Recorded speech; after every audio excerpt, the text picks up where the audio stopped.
Welcome back to Kurban English. Today I will discuss about changing sentence, that is change of degree.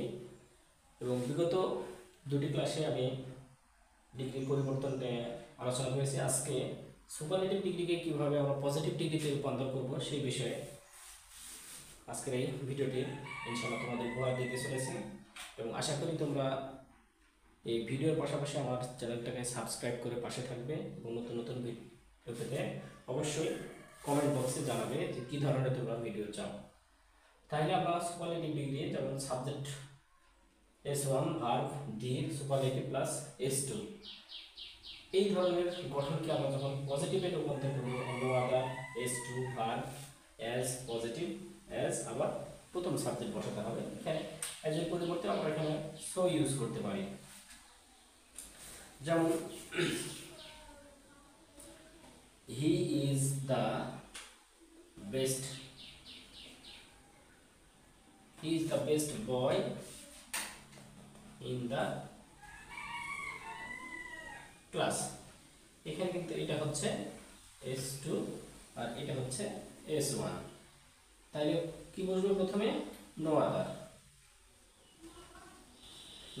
তারপরে কি আছে S2, তাহলে S2 কি no other boy in the class.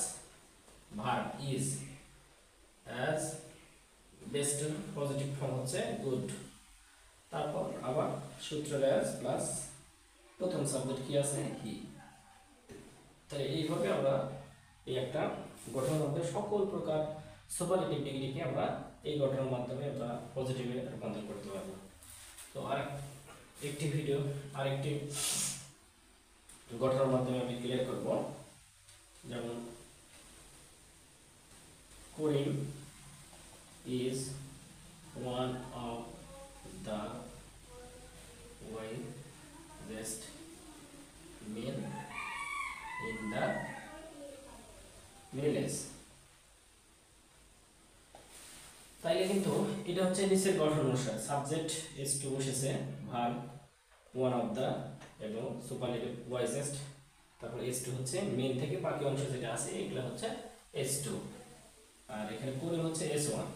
তাইলে যেহেতু one of the আছে, one of the থাকলে সেন্টেন্সটা ভেরি ফিউ দ্বারা শুরু হবে। Very few men in the village is as wisest positive form হচ্ছে wise as করিম। তাহলে কিন্তু আমরা খুব সহজেই যখন আমরা ওয়ান অফ দ্য পাবো তখন কিন্তু এখানে একটু ভার্বটা পরিবর্তন করতে হবে। এখানে যেহেতু লেখা আছে ভার্ব প্লুরাল, তাহলে ইজ এর প্লুরাল হবে আর। শুধু এই একটা ক্ষেত্রে ভেরি ফিউ থাকলেই আমরা এখানে যে ভার্বটা পাবো সেই ভার্বটাকে অবশ্যই প্লুরাল করে দিতে হবে। ইজ থাকলে আর করতে হবে, ওয়াজ থাকলে ওয়াই করে দিতে হবে।